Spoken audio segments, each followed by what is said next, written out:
Hello, happy Thursday. Yes, Yes. I get so we're off script. We're usually on Wednesdays. It's Thursday. We are talking fantasy football tonight. Luke Reimer in the middle, Trevor Land on the right. I'm Zach Bruner, and we're talking Dynasty fantasy football. We're talking fantasy football rookies. A lot of Dynasty dry. Oh my goodness, I'm going Southern. A lot of Dynasty drafts happening right now. And if you haven't started yours yet, I know we have at least one other draft for us that we got to do Dynasty rookie draft for. We'll just give you some analysis, some stuff to take with you, some sleepers, because I think there are some rookies not being talked about, and possibly some rookies that are being talked about too much. But all the rankings I'm going to reference are Fantasy Pros expert consensus ranking. There's 35 people that are being considered for this. I have not thrown my rankings up into there yet. I probably should do that. But when I'm talking about this rookie's ranked 4th, this rookie's ranked 8th, whatever, I'm purely basing it off of the PPR Dynasty rookie rankings at Fantasy Pros, not the ADP. I can also probably look at the ADP on Sleeper because I have Sleeper up as well. But yeah, what do you say? Should we just start at the very top and talk about Breece Hall? Let's do it. So Breece Hall, first running back taken in the actual NFL draft. He's the top overall, I would say, consensus draft pick for Dynasty rookies. And he's a really good running back. It's because he was a clear 3-down running back coming into it. But then he gets drafted to the Jets. And it makes me pause a little bit. Everyone's on him. Everyone's like, this dude's a 3-down guy in the NFL. He's going to see as big of a workload as he can get. And I'm just kind of pushing the pause button a little bit personally. I'm not sure about you guys, but Michael Carter's there. They just drafted him, same regime. They love Michael Carter. And from everything I've heard from the Jets, like people in press conferences, people on the inside, it's just basically they were following their draft board. This isn't like this was a second round pick, but this wasn't their second pick. What was this, like their 4th or 5th pick? They've already had a bunch of players. They've already filled holes, and it seemed like they were following their board. Pick the best player available, and he will be used. But to me, it feels like a committee with Michael Carter. Are you guys thinking Breece Hall immediately steps into the 3-down role as he should? Or are you kind of more on my side, Luke? Well, here's my thoughts. Michael Carter probably, I'm going to guess, won some people a championship last year. I mean, he kind of turned it on at the end of the year, right? The Jets kind of looked like they had something moving forward towards the end of the year. I don't necessarily know that it makes sense to bring in a whole new guy, but considering, the Jets have been a horrible franchise, this makes sense, right? Yeah. I guess my question back to you guys is, how scared are you if you're Michael Carter owners in Dynasty compared to, I guess, what you were 6 months ago? Yeah, I don't even know what I would do. I don't have any Michael Carter, I don't think. But it's like you can't sell him. Mm-hmm. I don't think there's any way you could trade him at this point. But boy, if you can get flex value out of Michael Carter this year, Trevor, don't you think that's a win at this point? Yeah, I mean, I don't like this placement at all. I'm actually not that high on Breece Hall as a player, anyways. But the Jets and the Dolphins are both franchises that, like, when was the last time any of them had like a RB1 or even an RB2, right? Like the Dolphins signed everybody west of the Nile, and the Jets, when was the last good running back? A washed up LT? Like, I don't buy it. And to your point, like, he was their 5th pick. They got plenty of running backs in there. I don't think the Jets are going to be that good of a team again. So I think they'll be playing from behind a lot again too, which also takes away the value, even if he was the clear-cut guy, and he won't. So I'm scared for him. If I have the 1st pick, I'm trading out of it if I can. I believe, Trevor, maybe 6-7 years ago, Chris Ivory, he had a couple 200-yard games, I think, with the Jets. But yeah, this kind of feels like the Jets are just copying what Cleveland's doing. I mean, the best case scenario you can get is have a Cleveland running backfield where both of them are, can 3-down back, both of them can kind of carry teams. I mean, the worst that can happen is, both of them don't work out, or, offense, whatever. So in my mind, in Dynasty, I don't know. Like you said, Trevor, probably, I don't know, trade out and fuck. Like this is gonna, I don't know. Sorry, I'm fired up.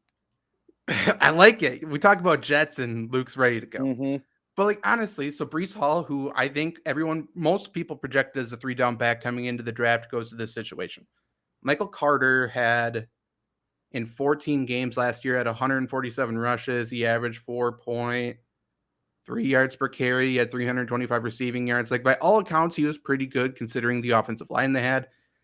Tevin Coleman's still there. If he's still on the roster, he's gonna see touches. Like people might think that's stupid, but he's going to. And then Ty Johnson's still there, and Ty Johnson looked great last year at moments. He was a good receiving back for them. So, like, they will keep all 4 of those guys, I believe. And, like, all 4 could be active on game day, which, is that right? Is that wrong? I'm not sure. I just don't see Brees Hall being the 20 to 25 touch per game guy because of that. And if you are thinking that, then why is Garrett Wilson projected so high? Because Garrett Wilson's there with Corey Davis, Elijah Moore, CJ Uzama is there now, Denzel Mims is still there, Braxton Berrios. Like they have a ton of young weapons and weapons who I think have high potential. I think they've done a good job to get those weapons, but the Jets aren't the offense where it's like there's fantasy points to go around, there's touches to go around, everyone can thrive. They're not that. So yeah, it feels like the Jets only have a finite amount of fantasy points, right? Yeah. And yeah, especially with those defenses there too. Yeah. And this is a pick that doesn't make sense draft-wise too. Like looking back at the draft, like obviously they filled some big needs, and I think they did a great job. They drafted them in front of some guys that they probably should have taken. And to your point, their backfield was serviceable seeing the line last year. So, I mean, just looking at how the pick is kind of a Jets pick, I don't see how anybody sees him as like a, second coming. I mean, judging him off the running backs the last couple of years, this is like a pit of despair out here. I agree. And just talking rookie rankings, like I said, Brees Hall, consensus number 1 by pretty much everybody. It looks like the lowest somebody has him is 4. Garrett Wilson's number 3. So you're talking 2 Jets guys in the top 5. I think that's kind of wild. Obviously, this is Dynasty, so we're projecting further past this season. In terms of running backs, just overall, Brees Hall is ranked 20th this year. Who's he ahead of? Consensus rankings. He's ahead of Elijah Mitchell. He's ahead of Josh Jacobs, J.K. Dobbins, Damian Harris, A.J. Dillon, Travis Etienne, Miles Sanders. So good players. Yeah, I would much rather have Brees Hall as my flex, my RB3, and not my RB2 personally. And I'm guessing you guys feel the same? Yep. Yeah. Really quick, I'm just going to look to see where Garrett Wilson's ranked. I'll go half PPR. Okay. Garrett Wilson is 45, which, I get it. Based on upside, that's fine, I guess. That's ahead of Alan Lazard, ahead of Michael Gallup, Russell Gage, Chris Olave, Marquez Valdes-Scantling, Kenny Golladay, DJ Chark, Sky Moore. It looks like he is the 3rd rookie wide receiver. He's behind Drake London, who's at 41, and Treylon Burks, who's at 38, who's the top rookie wide receiver. I guess we can go to that. Do you agree that Treylon Burks is the top rookie wide receiver for this season? Yeah. We talked about before the show that a lot of rookies that that should be relevant for fantasy football got put into bad situations. If you're going to take the best, it may be Treylon Burks. I mean, you're getting put into almost a number 1 receiving option right away into a team that was a game away from the Super Bowl. I think, it makes sense why he would be ranked number 1. I guess my thoughts on him, I think it makes sense to take a gamble on him too, because like we said, there's not much separation between like the back half of the first round to the start of the 3rd round. No. Yeah, Yeah. I don't know. Like Burks is good. I'm struggling because Drake London is going to be really interesting for me in Atlanta. Like that team is just a giant question mark. Mhm. So in terms of like who I think has the higher ceiling and who could be really good, I think Pitts and London could turn into a really nice tandem. But at the same time, with so many unknowns there, like the only known is that Traylon Burks is going to get looks. And so, I can definitely see him being the best simply because everybody else just has off years. Yeah, I mean, I would agree that Traylon Burks is the best receiver for this year in terms of the rookies, and that some people may think I'm kind of going back on some of the stuff I said during draft season, because I wasn't a big Traylon Burks fan. I didn't like the Deebo Samuel comparisons, and at one point I compared him. I said he's more AJ Brown than Traylon Burks, but only kind of in a bad way. And now he needs to be AJ Brown for this offense. Obviously, the Titans receiving core right now, Robert Woods is number one, but is he ready week one? I'm not sure. Traylon Burks, I would say, is probably the number two. Nick Westbrook, Akeen or whatever, is still there. Kyle Phillips is another rookie they drafted. That's a sleeper I really like. Is Kyle Phillips out of UCLA? Good guy, pretty versatile, pretty athletic. If you told me Kyle Phillips was like within 100 receiving yards of Traylon Burks this year, it wouldn't surprise me in the slightest. And obviously, Traylon Burks going top 5 in your fantasy draft, and in our sleeper draft, a 12-team league, Kyle Phillips is still there in the 5th round, and super good value. I love it. Like definitely check him out. And if you're stockpiling guys, obviously right now before you have to make a cut or something before training camp, he's a great guy. Because what if Robert Woods has a setback? What if Traylon Burks gets hurt? There's no depth there. There's nothing there. He's going to see snaps regardless. And if anything happens where he has to see more snaps, I love it. It's going to be good.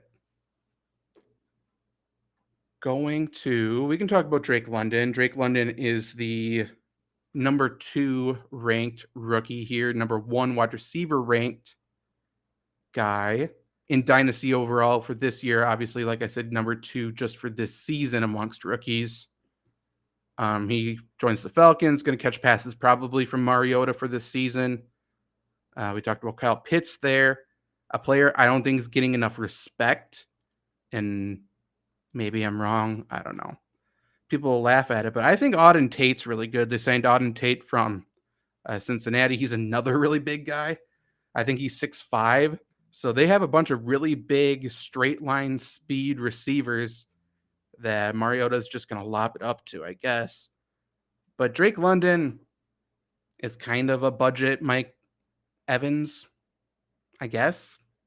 I don't know. I'm not fully sold on him, but in terms of potential this year, I would say Traylon Burks is probably the only player that rivals him in terms of opportunity, don't you think? For this year, for sure. Yeah. Moving forward, obviously there's a Calvin Ridley situation, but I don't know. Maybe it's a bias in me from him being one of my favorite college players ever. I still feel like Marcus Mariota can play football a little bit. I I agree. don't necessarily think that this is going to be a bottom feeder team this year. Here's Randy coming in the chats. Falcons could be a sleeper team. I'm not saying they could be a sleeper team, but I don't necessarily disagree either. This feels like a 6-11 or maybe even a 7 and I don't know whatever that math is 9 whatever team. Nailed But it. I do think that Drake London he's a big enough guy. Zach, you're talking about these straight line receivers. Someone's got to dominate the middle. Is it going to be Kyle Pitts? We kind of saw it a little bit last year. I don't know. I think Drake London, if it's not Kyle Pitts, it's Drake London. I need to look at their stats. I think every one of the receivers is 6'4" and up. They are massive because they also got Cordero Hodge there, and I think he's 6'5". They have a strategy. I'm not saying it's a good one, but apparently Mariota needs a big catch radius. It'll But be Trevor, what's interesting your too with thoughts? their division. Their division is a very interesting one because the Panthers It's are weird. bad.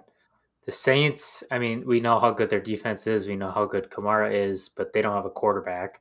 And so it's going to be the Bucs winning it, but they could be, playing for contention for way longer than people think, and that helps fantasy value for sure.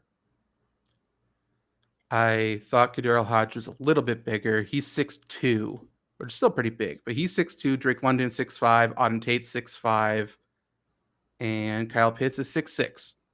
So put your hands up, get the rebound.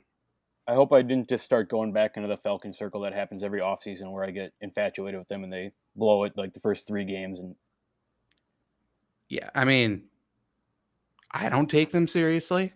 yeah, I think Mariota is going to be terrible with a lead and good playing from behind, as is the Marcus Mariota way. He'll be exciting. It'll be fun.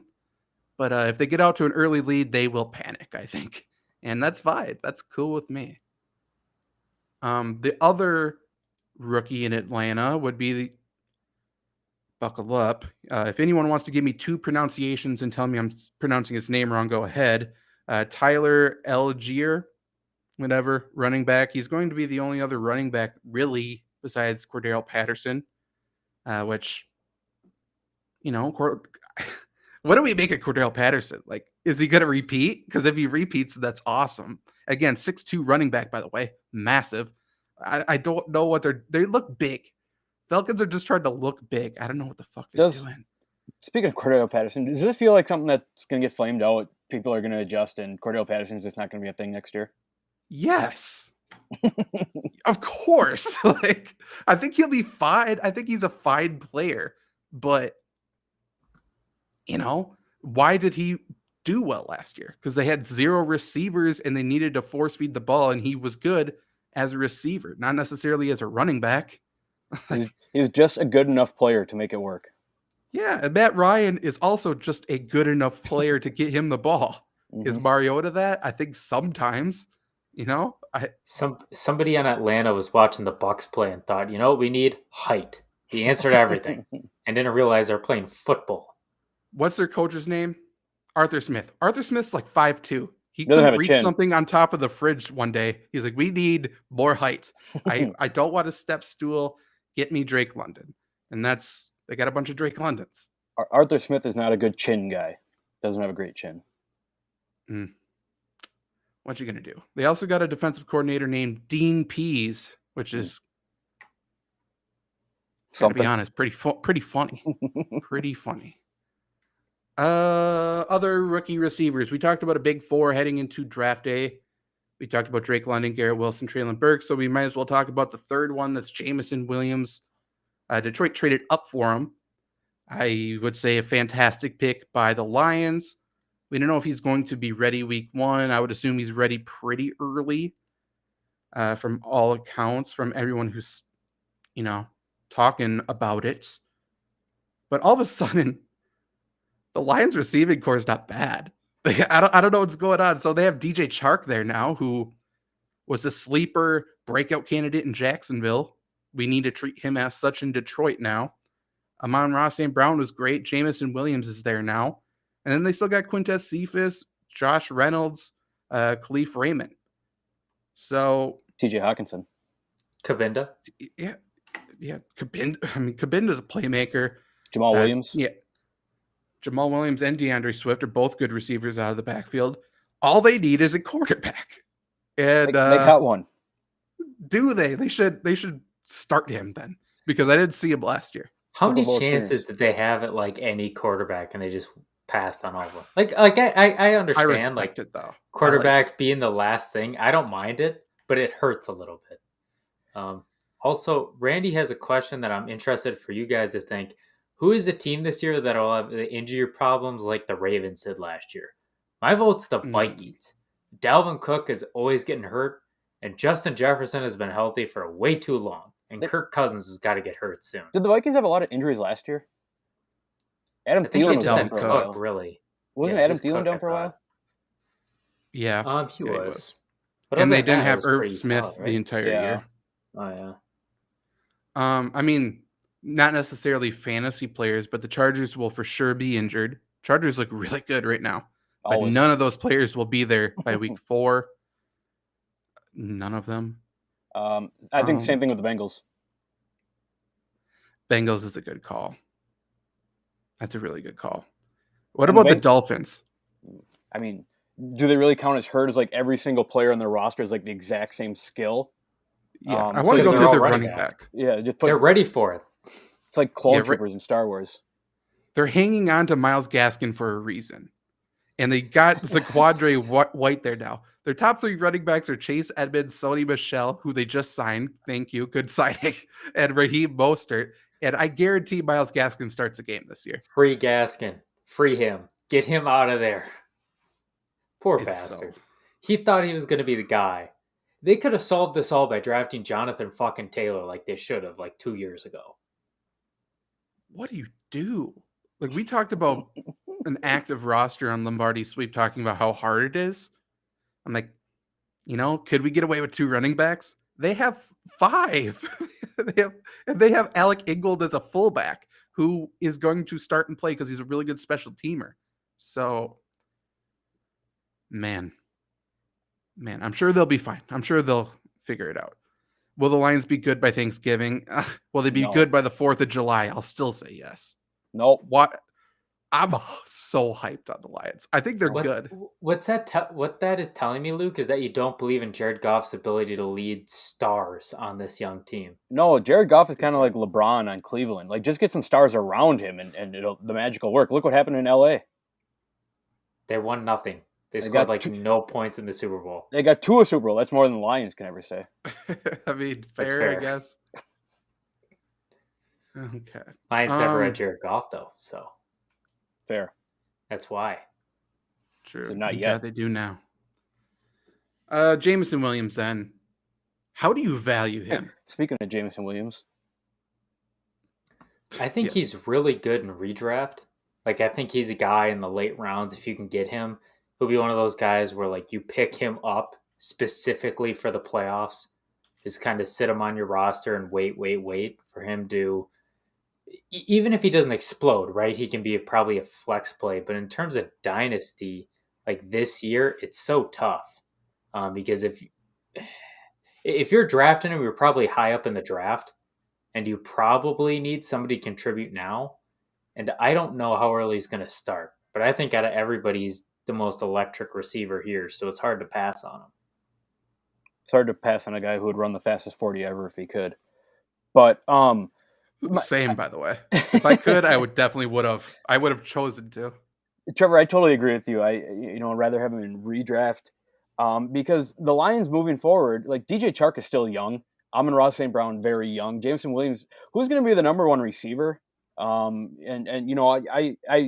joke about Jared Goff, but honestly, how comfortable are you with Jared Goff throwing who's ever going to be the number 1 receiver of the ball? Not at all. Oh. So then that comes down to how comfortable you with him throwing to number 2, how comfortable you to throwing to number 3.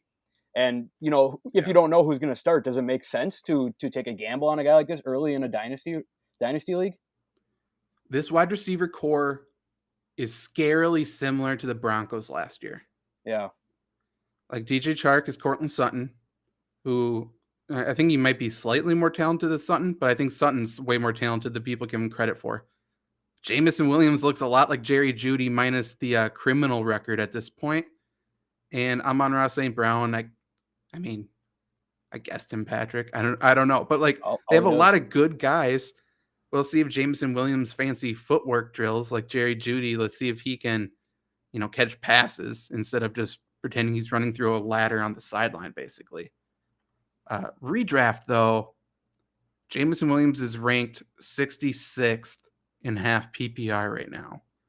That is right behind Van Jefferson, Jarvis Landry, Jahan Dodson, Sterling Shepard, Tim Patrick, just ahead of Mecole Hardman, Odell Beckham Jr., William Fuller. I'm not sure why they have him as William, but okay. Robbie Anderson, Jameson Crowder, Marvin Jones, Laviska Shenault.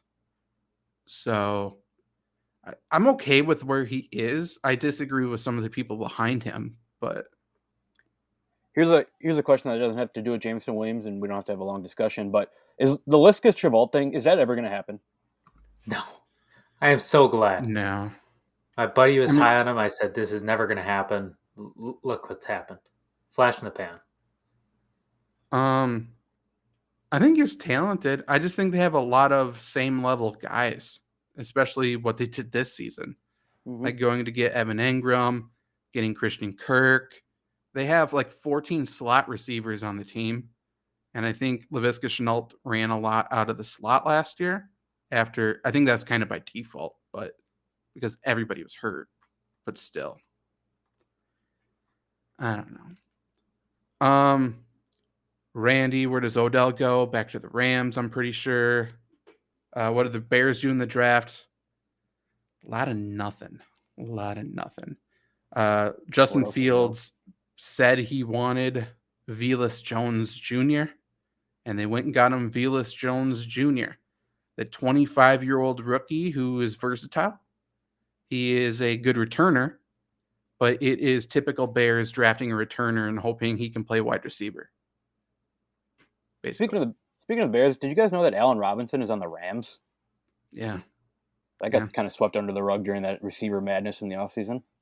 Yeah, he's going to be good too, I think. Mm-hmm. But yeah, Odell definitely wants to be with the Rams. He's already said that. He said he can't get paid $0, which is funny because last year he got paid almost literally $0 because he took his paycheck in Bitcoin and then Bitcoin crashed and he got paid nothing. It was like $30K per game or something. It was sad. Good for him. Let's go down a little bit more. Second running back ranked amongst rookies for Dynasty is Kenneth Walker. Fantasy Pros has him listed as Ken Walker. Is he going by Ken Walker? Ken Walker is that's a stronger name than Kenneth Walker. I guess, but I don't want a running back named Ken. Yeah. I don't like it. Ken kind of falls into like that the old people names. Yeah. Yeah, I don't know. It's also a running back situation. Personally, it's going to get slightly more clear, I would assume. But right now, I don't want to touch it. Rashad Penny's there. Oh, yeah, Chris Carson's there. And, oh, yeah, Drew Lock's the quarterback. So it's hard for me to invest in a rookie running back who's already in a terrible situation just because the shelf life is already short. And if he's going there to get his face pounded in by Aaron Donald and Nick Bosa and Joey Bosa and all of that on the West Coast, like, fuck, I'm out. Yeah. What do you guys think about him? I think the silver lining there, right, is Pete Carroll. We know he likes to run the ball. The one time he gave Russell Wilson the keys, they had like the worst season ever. Yeah. I mean that's the silver lining. I'm totally on board with you, Zach. This feels like a don't touch, don't even think about, let someone else make the mistake to me. I think, again, the best appeal for him is in redraft leagues. Super late because we know how much Chris Carson gets hurt. I mean, he has a durability of what piece of paper, so he's going to be gone by probably week 5. But to that point, if they're always playing behind, you can't really run the ball 20, 30 times a game to him. So I think, he's a solid steal if you can get him late in a dynasty draft, but that's just not going to happen. Somebody else is going to take him, so leave him be. Okay, so Ken Walker is ranked the highest out of the Seattle running backs. Knowing that, where do you think he's ranked in half PPR for redraft this season, according to the expert consensus at Fantasy Pros? I'm around the 30 mark for running backs. I would say 35 to 38. Yeah, you guys are pretty all over it. He's 32, which is just behind Chase Edmonds, Kareem Hunt, Devin Singletary, which you're like, okay, I kind of get it. But he's ahead of Tony Pollard, Melvin Gordon, Rashad Penny, Michael Carter, Cordero Patterson, who's ranked 37. What are we doing? Why is he ranked that low? What is Todd Gurley 10th? What are we doing? What is their top 10? Their top 10 right now: Jonathan Taylor, Christian McCaffrey, Austin Eckler, Derrick Henry, Delvin Cook, Najee Harris, Joe Mixon, Nick Chubb, Alvin Kamara, DeAndre Swift. So I'm okay with the top 10. I guess just talking redraft, would you guys rather draft Michael Carter or Kenneth Walker? If you had the whatever you were in that situation, I know you wouldn't touch him, but if you had to make a choice, I'd go Walker. Yeah, I would go Walker just because I'm looking at the injury possibility around him, and I am willing to put as much money as you would like on Chris Carson getting hurt at some point. Other rookies. So yeah, Kenneth Walker ranked 5th. That is just ahead of Jameson Williams, right below Traylon Burks in terms of PPR rookie dynasty. Right after Jameson Williams is Chris Olave, who went to the Saints, then Sky Moore, who went to the Chiefs, then Christian Watson, who went to the Packers. Luke, if you were faced with those 3 on your draft board in Dynasty, who are you going with? I'm sorry, you said Watson, Moore, and who else? Olave. I mean, I think Olave. And I think, really, I don't want any of these guys, if I'm being honest. This just goes back to, all these rookies got put into bad situations. But I guess Olave, there's a reason he was ranked ahead of Sky Moore, ahead of Christian Watson. I do think that Chris Olave can play. If Jameis Winston is New Orleans quarterback, you know that at least 6 or 7 both 50-yard bombs are getting thrown to Chris Olave. So there's a saving grace right away. And I do think that, Chris Olave, Michael Thomas is back. He's going to take some coverage. Alvin Kamara's there. He's always going to have eyes. I don't know. It feels right. It feels like Chris Olave has the most advantages to playing well right away. For me, I think there are 2 tiers here. I think it's Moore and Olave, with Olave slightly leading, and I think Watson is behind both of them by a decent step. I don't think Watson's a bad player, but if we're looking at place, Green Bay Packers, who the hell knows what's going to happen with those wide receivers? And like we've talked about on all the podcasts, if he makes a big drop in week 1, he might not see a damn pass till week 5. Whereas Sky Moore, I think he has a place in the offense.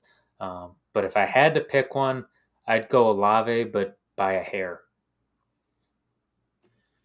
Yeah, I'm just looking at the Saints receiving core right now. You mentioned Michael Thomas, Chris Olave.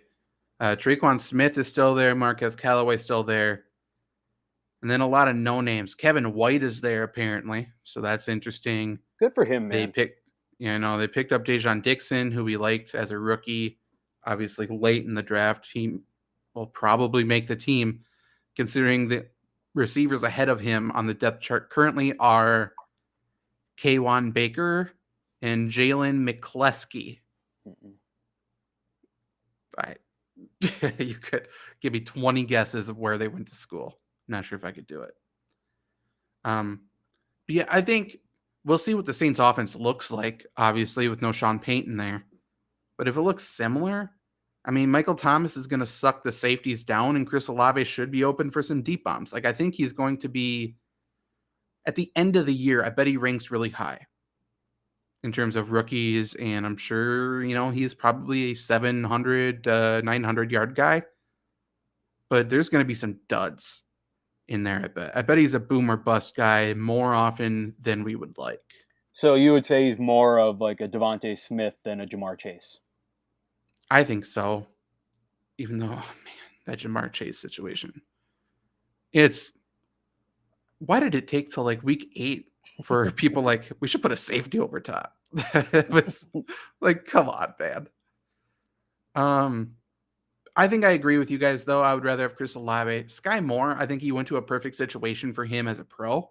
Mm-hmm. We'll see how that whole receiving core shakes out, but I feel like the Chiefs are really good at utilizing your specific talent. And I thought he had a lot of things that could have made it an issue adjusting to the pro game, but I think he's going to be fine there. And obviously, there's some really good players around him making sure he sees single coverage. Christian Watson, to your point, who the hell knows? He might play 50% of the snaps this year. He wasn't an every down guy in college, and he doesn't have the skill set to be an every down guy in the NFL. Hot take. I don't know if by the end of the season there's going to be that big of a divide between him and Dubs. I know Dubs is a problem getting open, but if Dubs makes some catches, and we know Watson really struggles with drops, if Dubs makes some catches he's going to be Rodgers' guy. And even if he's not open, Rodgers can throw him open. And if Watson's dropping stuff, he's not going to throw him open. So I wouldn't be shocked if Dubs passes Watson. It's a similar situation to Traylon Burks and Kyle Phillips. Like, I think you're right. I think it can be pretty close at the end of the year. So to your point, like, I wouldn't spend a first-round pick on Christian Watson unless I am really set at wide receiver and I can put him in the taxi squad and see what happens. Wide receivers right below him, Jahan Dodson went to Washington. I think he's a really good possession guy and a good complement to Terry McLaurin, but it also requires, Carson Wentz to throw it underneath instead of closing it his eyes, spraining 2 ankles, and throwing it downfield. So, how long do you think before the Sam Howell chance come? I mean, it's going to be Heineke. Or Heineke. Dude, Sam Howell's going to be eating his dinosaur nuggets on the sideline, not giving a fuck. Like, he's damn what straight. A loser. What a loser. He brings chicken tenders to meals. Not that he orders only chicken tenders. He brings his own. Screw that guy. He's that way you like every meal. But that means he brought it from home. Mm-hmm. He probably had a mechanism. Soggy. No, he probably had a lukewarm. mechanism to keep them warm and firm and crisp. What? Yeah, I don't know. Rafi pocket dogs. Yeah. Yeah. Also, you got to get the Heineke song from Jake on the soundboard every time we Sure. talk about the football team. The Commanders, damn it. Commanders, yeah, the Football commies. Receiver right under Dotson, we like him now, is George Pickens, but project him for this year. Like, you can't do it. That's a stacked receiving core with a rookie quarterback or Mitchell Trubisky. And I don't know what's the worse or better option, but he's probably a starter next to Deontay Johnson and Chase Claypool. Behind them's Anthony Miller and Kelvin Austin and Miles Boykin. And tight end is Pat Freiermuth and Zach Gentry. Like, there's so many questions. And Najee Harris is a great receiver. Like, I like George Pickens. Again, he's a guy I would enjoy drafting. He posted that on Instagram yesterday. Good. Dr. Doofenshmirtz is his... This guy is great. He is really good. He may end up an award by the end of the year, but hey, it's going to be a ride when he's on the field. He is not that far off from Juju Smith-Schuster, but he is the polar opposite in terms of me liking or disliking him. Like, the Steelers upgraded so hard. But Pickens, let's pretend you're on the clock, pick 20, or not 20, Jesus. He's ranked 11th. Let's say you're at like pick 13, 14, start of the first round or second round. Are you comfortable taking Pickens, or does it depend on your team situation? I mean, I took him in at 12 in our draft. Okay. I do think I would take him again at 13. I mean, this is a stash player, right? This is once Chase Claypool gets hurt or, Deontay Johnson gets hurt, someone doesn't re-sign. Maybe you'll get, Kenny Pickett, George Pickens, and Kenny Pickett's 4th year in the league, something like that. If you're in a situation where, you were maybe one win or you were a couple points from a championship, you were, a win away from a championship, I'd say take a shot at him. You probably have a good team. You probably don't need him right away. Once you guys start getting older, I mean, this feels like a great late round, first round, late round pick to me. Maybe that's going to draft in there, but same here. I don't see anybody around him that makes my eyes pop. Like, sure, there are guys that I think can be good, but if you're drafting late first, like Luke said, you probably need that one guy to put you over the edge. He can do it. If you're drafting early second, this might be your second pick. Why not? Like, pull a Jets. Just take the best guy. Go for it. It really confuses me because, like, the Steelers have such a good track record at hitting on wide receivers. But now you're like, what's hitting on George Pickens when Chase Claypool and Deontay Johnson are there and you have Mitchell Trubisky or Kenny Pickett at quarterback? Like, he could be really good this year. Really, really good and finish with 700 yards. Like, maybe they're banking on Claypool to ask if he can play his own music too many times, and they just gets kicked off the team. For sure. George Pickens would be great instead of Treylon Burks on Tennessee. I'm sorry. I was just going to say, what if the whole team dresses like Pickens on the sideline? Steelers would be my new favorite team. Me too, because I love Mike Tomlin so much. Mm-hmm. Has he had like his introductory press conference yet? Pickens, I'm saying? I haven't seen it. That is going to be electric. That. I agree. Right behind him on Fantasy Pros is a couple running backs. So I'm interested if you guys would have rather had a running back over Pickens. Obviously, Luke, I think, was faced with this scenario, so we know his answer. But James Cook went to the Bills, obviously relative of Dalvin Cook. And then Rashad White went to the Buccaneers. I wrote up Rashad White, so I obviously like Rashad White. So I guess we'll go to Trevor first. Like, Trevor, do you have any positive feelings about either of these running backs year one Dynasty? And would you rather have them than like the series of wide receivers we just talked about, Watson, Dodson, and Pickens? Yeah, I just have weird feelings towards players like Carson Wentz and Jared Goff coming out. Like, I didn't watch any film on them. I just felt like they weren't that good. They weren't going to pan out. That's kind of how I feel about James Cook. I don't know. I can't put my finger on it because I watched him in college. He looked pretty solid. But for me, like, I look at that pick range. I like Pickens and I actually like White. I like the location he's in. To me, they're kind of a toss-up. I think it really depends on what position you need. And in terms of, if you're going future value versus present value, I think that's there too. So those two guys I'm looking at, I'm just off of Cook. The way the Bills have handled that backfield lately, I think it should scare a lot of fantasy managers away from him. If you miss, oh well, so did a lot of people. But if you get him and he sucks, like, there's going to be a lot of guys who passed on. I kind of agree on Trevor with Cook because, why isn't Zach Moss good is my question. It feels, I don't know. To me, the Bills have probably the second best roster in the NFL behind the Rams, or, I mean, you could even flip-flop those two, however you want to do it. But, Trevor, you're right. It feels like so much of their running backs don't work. So much of their offense may be predicated around Josh Allen. He's taking almost 15 rushes a game from running back. He's taking 10 rushing touchdowns a year from running backs.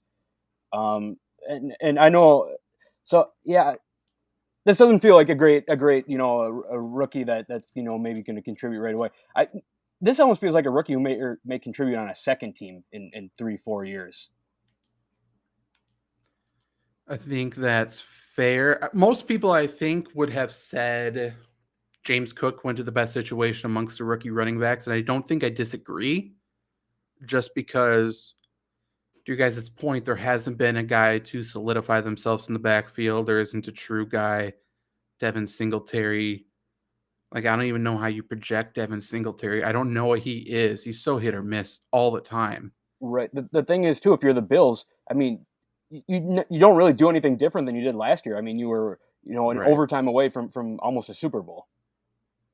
So does it make sense to bring in running backs and start using them right away? Like, what's his peak? Like, best case scenario, is it 12 rushes a game? His peak almost feels like Devin Singletary last year to me. Yeah. If it's 12 rushes per game, he better find his ass in the end zone, because even if he averages 5 yards a carry on 12 touches, that's 6 points. That's not going to even be flex territory. And that's going back to my point. I mean, the Bills almost run their offense like, Carolina with Cam Newton and just give the ball to Josh Allen and let him make plays down at the goal line. I mean, I don't know how many long rushes you're getting out of James Cook. Yeah, it'll be weird. I mean, there's clearly drafting him to replace Devin Singletary, so Singletary will be gone, next year? So it'll be Cook and Moss in the backfield. I like him. I don't think I would take him at 12. I don't like him that much. I like Rashad White. I would take Rashad White over like the last series of wide receivers we just talked about. He's the best receiving back in this entire draft class. Comes to the Buccaneers to play with Tom Brady, who loves to, run that system to play with the running backs. Now doesn't have Bruce Arians there to say, no, you need to chuck it deep. Like, he's going to be heavily used. And right now, Leonard Fournette's the receiving back, and that still just looks awkward. He's not a receiving back. They're just trying to pigeonhole him as that for whatever reason. So if Rashad White can be a good pass protector, then I think he's going to be the clear receiving back for this offense immediately. And he has enough talent if/when Fournette doesn't play a game or two. I think he can be the lead back as well. So I like him quite a bit. He's not necessarily getting slept on, but to me, he's a first-round talent, especially if you are trying to value running back over everything else because of depth of talent, which is why Breece Hall is number one. So I don't know why he's not number one, or not higher up, rather. Right behind him, and then after we do a couple more just people in line, then we can talk about sleepers here. But right behind him, there's David Bell for Cleveland, John Mechie III for Houston, and then a couple running backs, Damien Pierce on Houston, Isaiah Spiller on the Chargers. Let's talk about running backs really quick just because I think it's going to be easier. Damien Pierce obviously goes to a Texan situation where there isn't a ton there. Marlon Mack, Rex Burkhead ahead of him. I think Marlon Mack's going to be the starter, but Pierce is going to be given every single opportunity to win that job.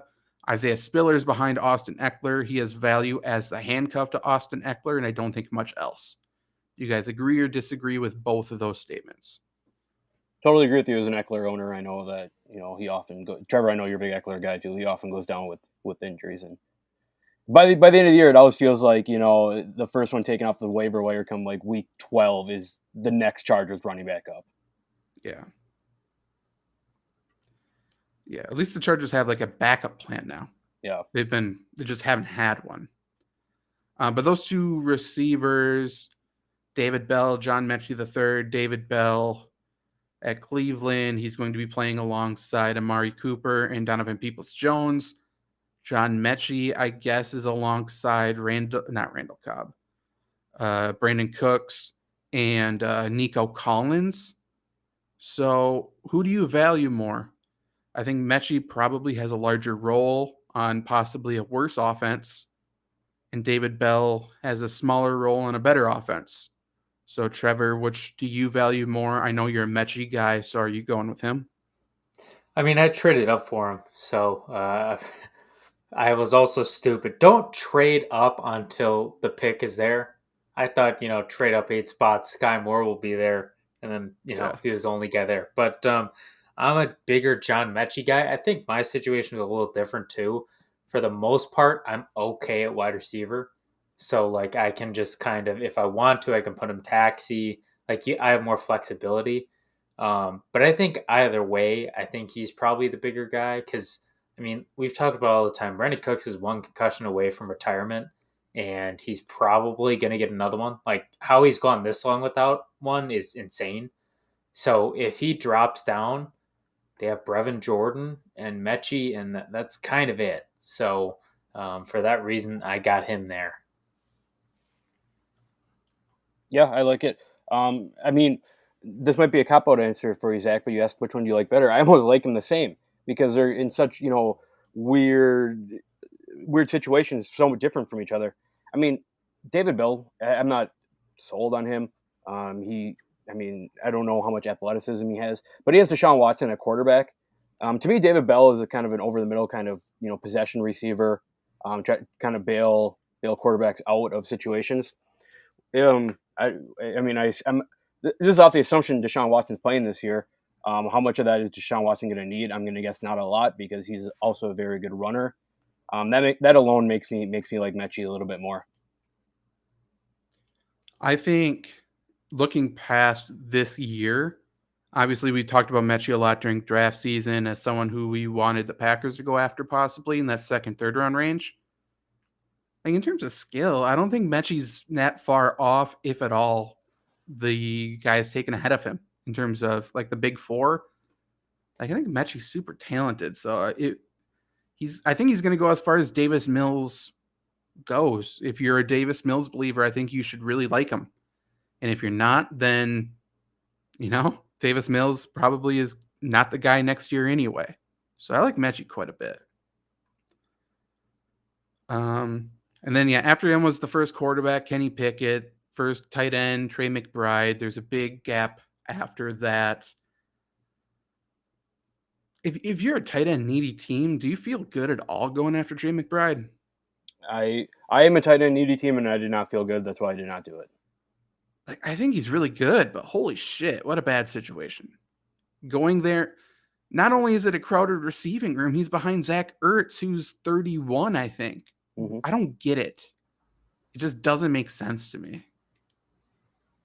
Yeah, to me, I think it makes no sense to reach either. Like, this is just personally, but like, Brevin Jordan was going in 4th, 5th rounds last year in Dynasty, and he was nothing great, right? He needed a lot of work, but near the end, he started coming into his own. At best, right? McBride hits what he did last year. Like, unless Ertz, even if Ertz goes down, they have so many damn weapons over there. Like, I don't know why you reach for him a whole 2 rounds before. Here's a question for you guys. Does Trey McBride, does his role, does he have to have a bigger role to start the year with DeAndre Hopkins out for 6 games? Does that factor into anything at all? I don't think so, but I've heard people say that. Yeah. People are like, DeAndre Hopkins is out 6 years. Trey McBride's going to have to contribute right away. Why? Like, what are you going to do? Split him out? Because he's not going to do that. He's a tight end. He's a good route runner at tight end, but he's a tight end. They still have Rondale Moore, who wasn't involved at all last year. He's going to be more involved. They have, obviously, what the fuck's his name? From the Ravens. Hollywood Brown is there now. They got guys. Trey McBride, like, maybe they run more 12 personnel, I guess, with Ertz and McBride on the field at the same time. But that involves creativity from the offensive coordinator. And this offseason, what's his nuts, head coach of the Cardinals, said he's still adjusting to calling plays on an NFL field because the field's wider. That's the guy who's the offensive guru in Arizona. Like, he's not all of a sudden going to be a 12 personnel guy when he can't even call a spread offense in the NFL because he's still adjusting. It's not going to work, believe it or not. Let's talk about a guy I want to talk about. Sleeper, Alec Pierce from Cincinnati. He's like a 6'3", super fast, good route runner. I think he's a fine talent, a solid talent. He goes to the Colts, and there's no reason why he can't be the number 1 receiver on the Colts this year. A lot of people like Michael Pittman Jr., and that's fine. Like, he's definitely not a step down in talent from Michael Pittman Jr. And after him is Paris Campbell and quite literally nobody. There's nobody to catch passes from Matt Ryan. They have an upgraded quarterback. I would assume the Colts sign a veteran. I don't believe it's going to be T.Y. Hilton. That, from what I've heard, we'll call it a vibe that I'm feeling. I think he might go to Baltimore. And, the obvious connection here would be Julio Jones goes to Indy. If Julio Jones goes to Indy, I think that's awesome for Alec Pierce because Alec Pierce is going to learn from him. Julio Jones is one of the smartest, most clever wide receivers in NFL history, and he's not going to play 17 games. And when he does share the field with Alec Pierce, Alec Pierce is for sure going to see single coverage because it's still Julio fucking Jones, regardless of what he did last year. But Alec Pierce is a guy the Colts love, super fast, clear outside guy, but Frank Reich likes him enough and likes his route running enough that he says that he thinks he can play him in the slot. That doesn't mean we need to treat him as a slot receiver, but that just means he's an every down guy. There's no way he is going to be schemed out of anything. And Fantasy Pros currently has him ranked 20. Whoops, wrong rankings. Has him ranked 20th, behind McBride, behind Pickett, above Wan'Dale Robinson and Jalen Tolbert. And if you say that Alec Pierce leads the rookie receivers in receiving yards, that wouldn't surprise me. Looking at offensive rookie of the year odds, he is 1, 2, 3, 4, 5, 6. He's 20th in the odds for offensive rookie of the year. And that's behind Trey McBride. That's behind Malik Willis, Matt Corral. That's behind Jahan Dodson, James Cook, Desmond Ridder. Like, this dude's getting so disrespected, and he clearly has a massive role immediately. And all he's done is produce in college. So please, people, don't tell your friends, but draft him for yourself, like I did. Thoughts on Alec Pierce? I'm mad because you got him. That's all I have to say. Yeah, I like him a lot. Yeah, I mean, if you But have Matt Ryan on your team, I don't think you're going to run the ball as much as you did last year with Jonathan Taylor. I mean, you're going to want to use Matt Ryan a little bit, and like you said, Zach, that should be gold to anyone's ears who actually did draft Alec Pierce. Is if Julio Jones lands there, other than just learning from him, that's an instant double team every single play. And if he's playing slot, that means he can line up all over the offense. I mean, all signs point to yes for this guy from listening to you guys and reading whatever. And Jonathan Taylor's running the ball, so there's going to be defenders in the box to stop him. You're playing in the AFC South, so you get to play the secondaries of the Titans, Jaguars, and Texans. Like, there's so much to love about this. It's the perfect situation. And I get it. It's a white guy who went to Cincinnati who's now in Indianapolis. It's not very interesting, but I think there's going to be results there. The other guy in Indy who I also drafted, who I like a lot, is Jelani Woods, who is a fucking monster. He is 6'7". He ran one of the fastest 40 times. I don't know. He's a monster, super athletic freak, 6'7", can run a bunch of routes. He lined up in the slot a little bit in college. They didn't really use him that much. Can block. He's a willing blocker. He needs to improve a little bit as it, but he is just an all-around athletic freak who's kind of that prototypical new age tight end. And the Colts love to use tight ends. They love to use two tight ends. And right now, Jack Doyle retired. Mo Alley Cox is the starting tight end. I think he is for sure the starting tight end, but I think Jelani Woods has a chance to overtake him. And even if he doesn't, there were weeks last year where Mo Alley Cox was valuable for fantasy, and Jack Doyle is valuable for fantasy. And he's going to have that situation.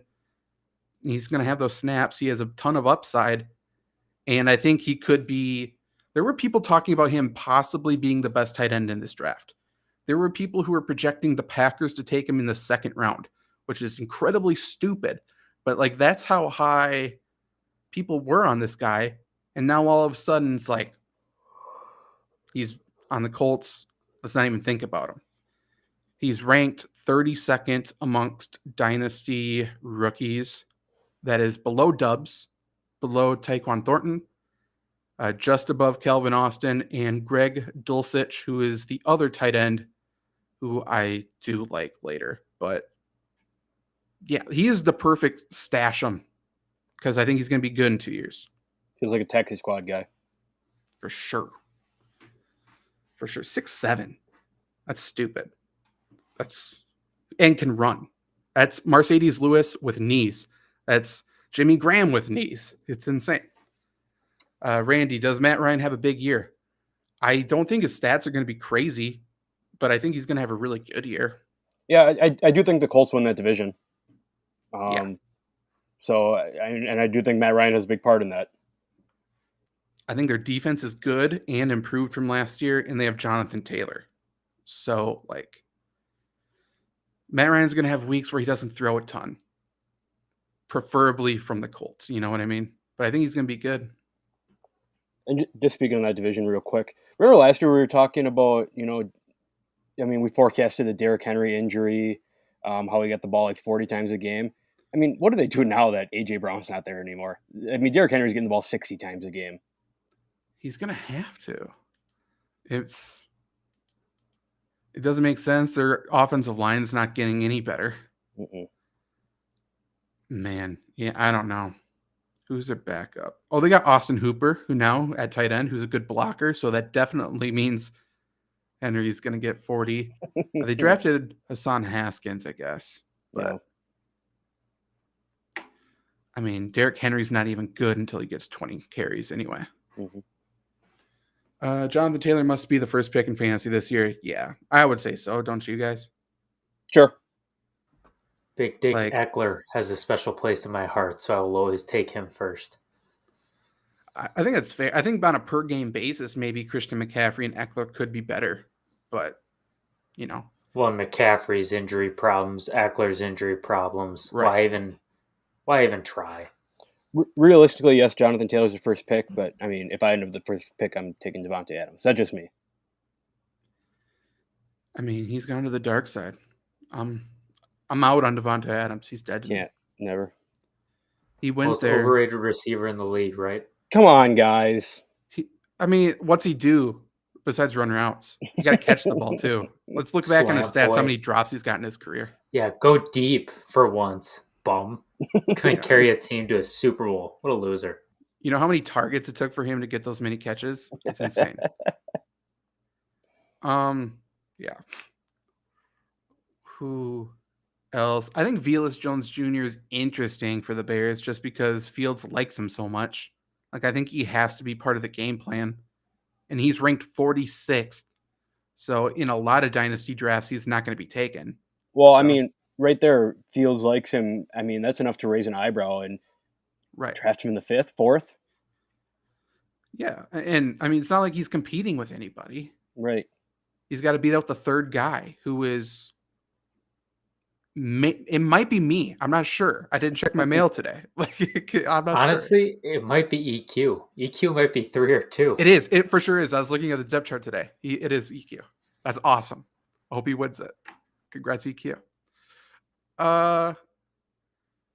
Who else? Oh, I wanted to talk about really quick Rams running back Kyron Williams. He is coming from Notre Dame, has back-to-back years of 1,000 rushing yards and 300 receiving yards. Super versatile. Was a runner-up for the Horning Award, which is for the most versatile player in college. And he obviously a pro running back offense with the Rams. Cam Akers is ahead of him. I think Cam Akers is the true number one, but then Darrell Henderson is an injury-prone guy. Kyron Williams is a smaller guy. He's for sure not an every down guy, but like he's going to overtake Darrell Henderson at some point. Maybe not this year, but definitely 2023. I'm sorry, I didn't want to cut you off there, but you said the Paul Hornung Award. Does college football have too many awards?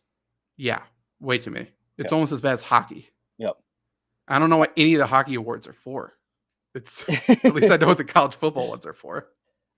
But does this guy seem like a taxi squad guy too?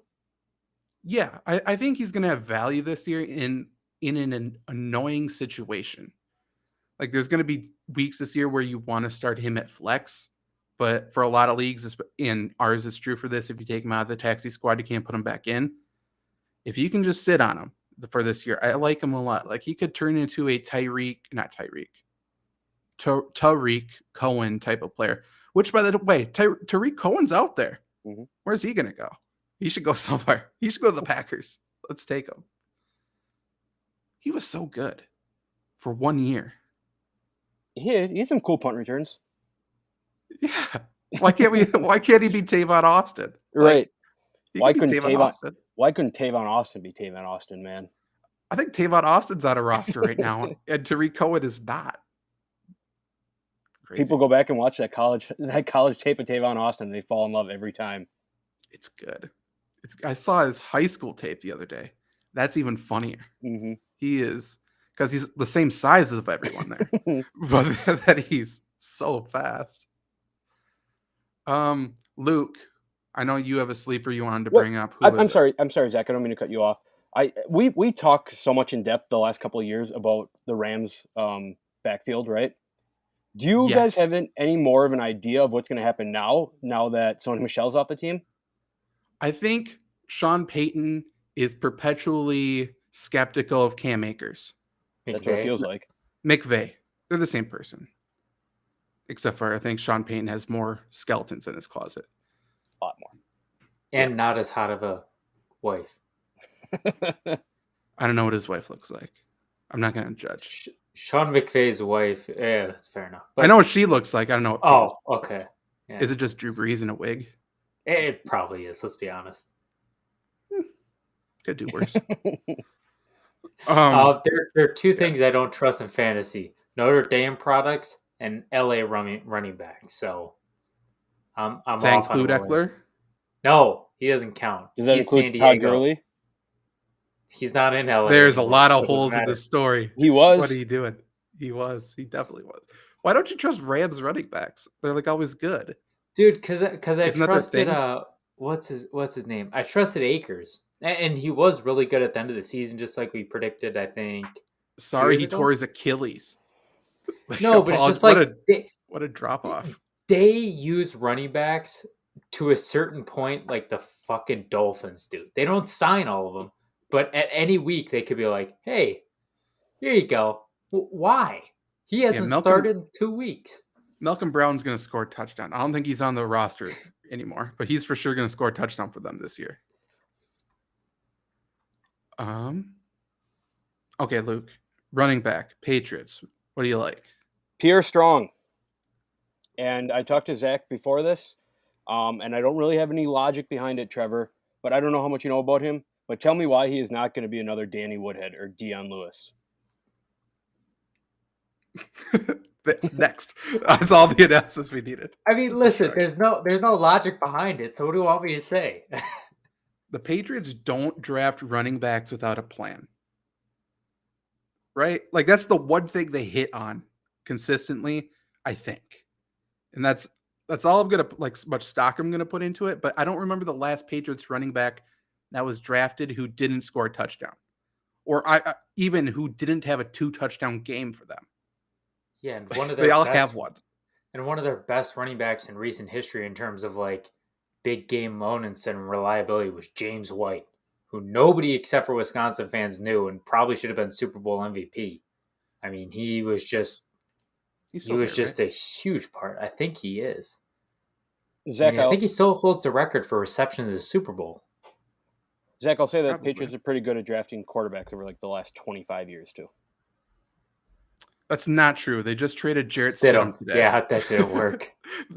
They fleeced the Raiders. Stidham in a 7th for a 6th. Thank you. We nailed it. Why is Nate Peterman still on the Raiders roster? I don't know. I saw that. And I have no clue. No, he's not. The Bears just picked him up. Oh, that's right. Oh yeah, the Bears.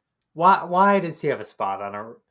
If Nathan Such Peterman, a good quarterback room. If I hear he's starting at Lambeau for whatever reason, I will fly there. Like commander a car, jet, GTA, whatever you do to get there, because that would be electric football. Here's a fantasy tip. If Nate Peterman is starting a game, your waiver wire pickup should be that the other team's defense. They will get 15 points. Yeah, it's not too early to say 6 interceptions and a half? Mm-hmm. Wasn't it 6? Jesus. Yeah, I think he finished with 6, 5 and 1/2. Not bad. I think it's hilarious that they put him back out there for the second half. He threw 5. Is that what's one more? Just had to get the jitters out. I want to say that I won a league because I kept picking up the defense that Nate Peterman was facing one year. I'm sure you did. Yeah. No. In DFS, people made millions of dollars without exaggeration just doing that.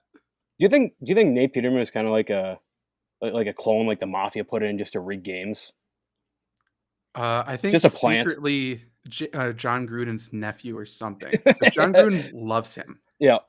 I will say the chances are above 0%. I agree. What's going on with that Bears quarterback room though? People laughed last year when it was Fields, Andy Dalton, and Nick Foles. They're like, "You're right. This sucks." Now it's Fields, Trevor Siemian, and Nate Peterman. They heard the story about the Bears never having a 4,000-yard passer. I'm like, watch this. They have Siemian too? I didn't hear about that. Oh, Lord. If he gets hurt, that team might not win a game. Truly, it's like we need to empower our second-year quarterback. There needs to be no quarterback competition. He is clearly the guy. Who can we just round out the roster with? I know. Who's the guy who threw 5 interceptions and a half? Get him on the phone. Sign me for $50,000. I'll make him feel good. We might both be on the Bears right now, and we didn't check our mail today. We're supposed to be on minicamp. Imagine how good Darnell Mooney would be on any other team in the league. So good. Yeah. I like the thought that the Bears use regular mail while everybody else uses email. Mm-hmm. It's probably why those are the 2 quarterbacks are the only ones who check their mailbox. Probably. I need to bring up the Bears depth chart now. This is fun. They're doing a good job. So right now they got Cole Kmet at tight end. That's pretty good. Yeah, Fields, Simeon, Peterman at quarterback. Their wide receivers are Mooney, EQ, Byron Pringle, Tajay Sharp, Dante Pettis found his way there. Vilas Jones Jr., Daz Newsom's there still. He got hurt last year, so he didn't play. Nasimba Webster. It's kind of a sick name. That's not a real name. He's from the Lion King. You can't fool me. They were like, "What's your name?" And he's like, Simba Webster. He just wrote it down.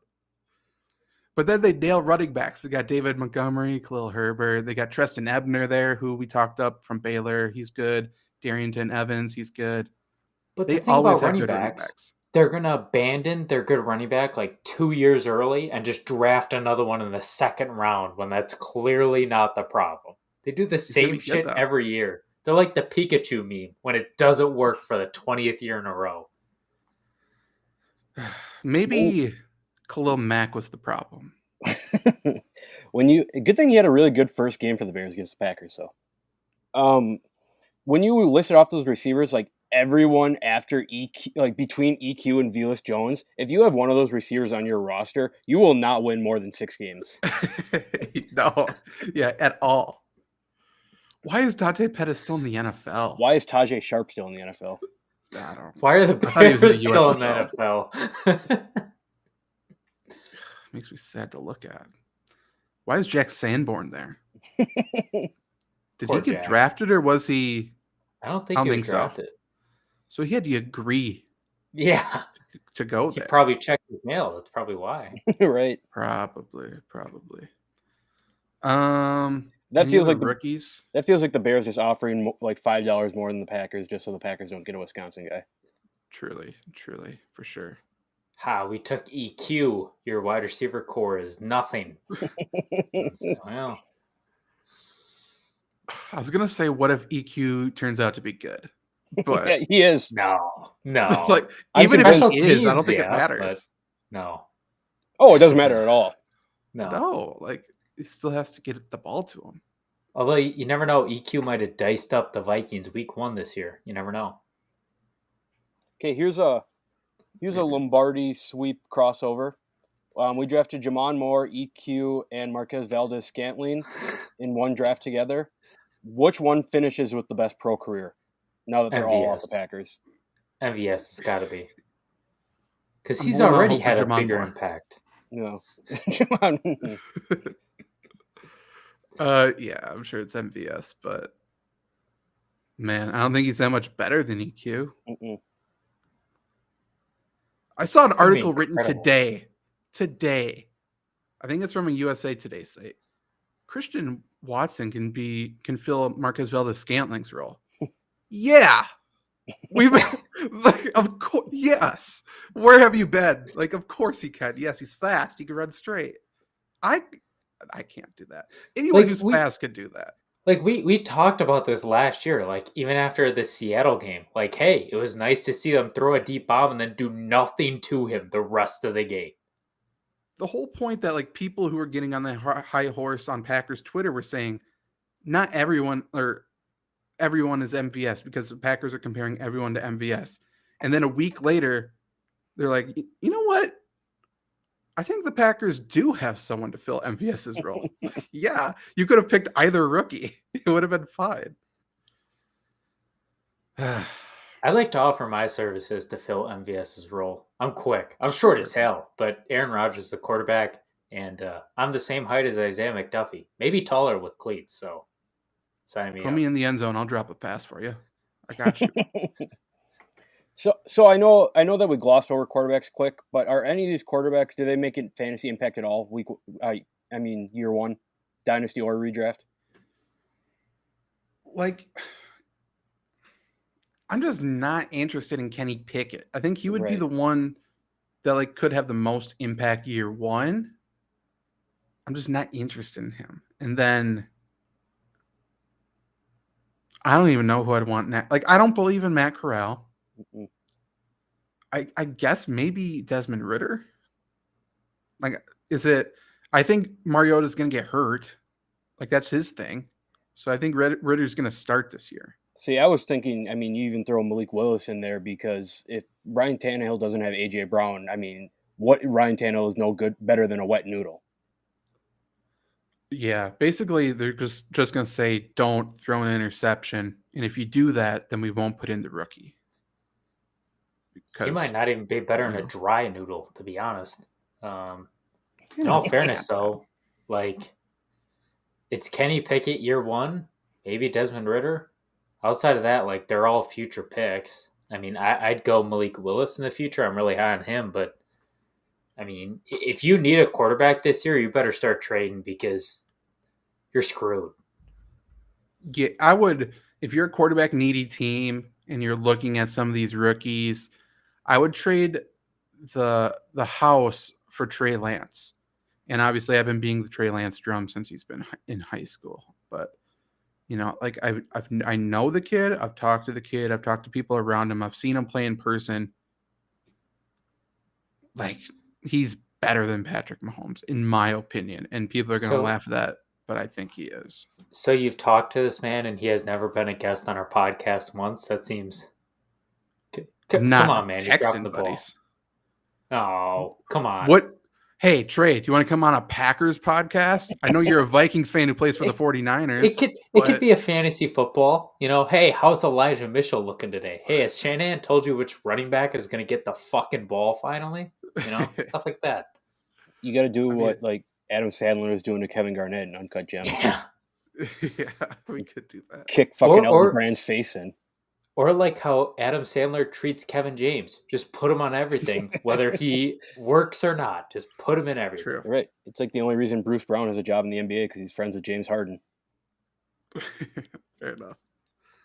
I think it'd be funny to bring on offensive linemen and just ask offensive questions, like who's going to get the ball, because they don't know. I can promise you they don't know. Like, fuck, I haven't even been on the offensive installs this week. Like, I'm just hitting people. Ask Royce Newman. He won't even know what team they're playing. He'll be like, oh, shit, I missed our flight to London. Part of me did at one point last year. I'm like, should I try to get Royce Newman on the podcast? There's no way he hasn't heard me just fucking rip him apart. Like, someone's told him. But it'd be fun. Would be because we know nobody else is ever talking about him. I don't know about that. People were singing his graces last year. It was another hit by the Packers front office. What a good one. Ending this year in a couple. Royce Newman's a funny looking guy. Sorry. He is. Yeah. Wait. I think that's where we got to end it.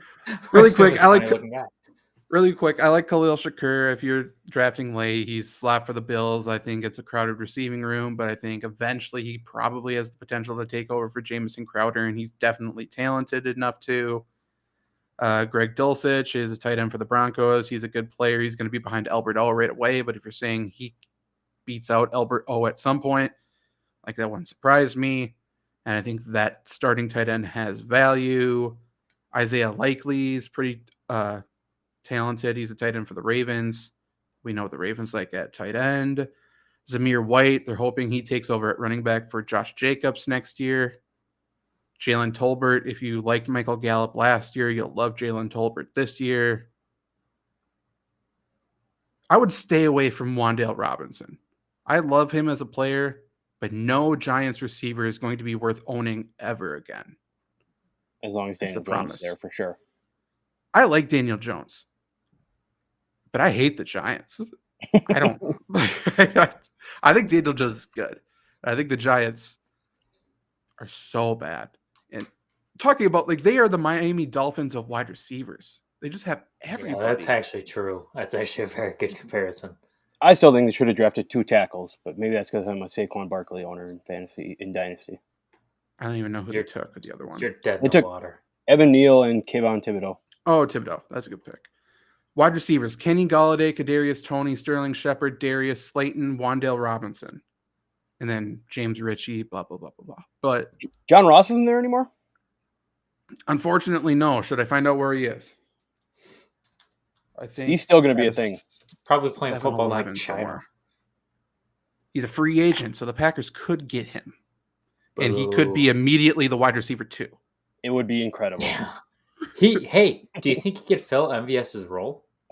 Yeah, I do, actually. I think easily. Randy says the Steelers should be good. I think they will, but like if any, I don't trust their offensive coordinator. I think that's clear from last year. So it's bad. like, Who is our and offensive they were coordinator? Matt Canada, I think. Oh, yeah. But he was clearly tailoring the offense to Ben. Mhm. I don't know what they do. Like Kenny Pickett ran 5 plays in college over and over and over and over and over. Mitchell Trubisky is so hit or miss, and he needs to be moving, which is different from Ben.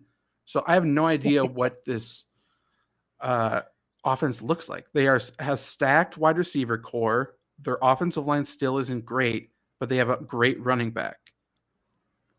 Do they throw it around? Because that doesn't suit either quarterback.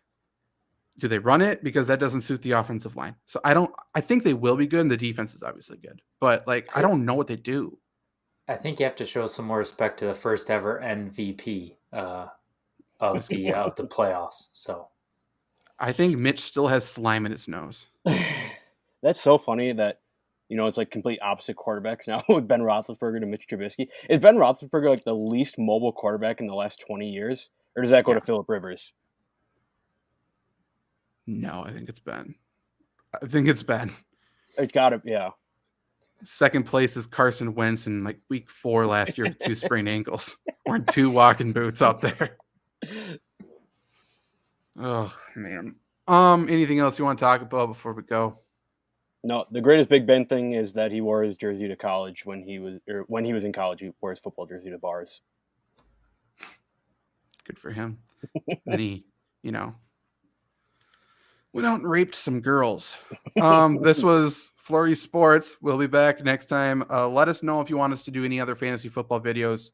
If you're on YouTube, let us know in the comments, and we will do them. Bye-bye.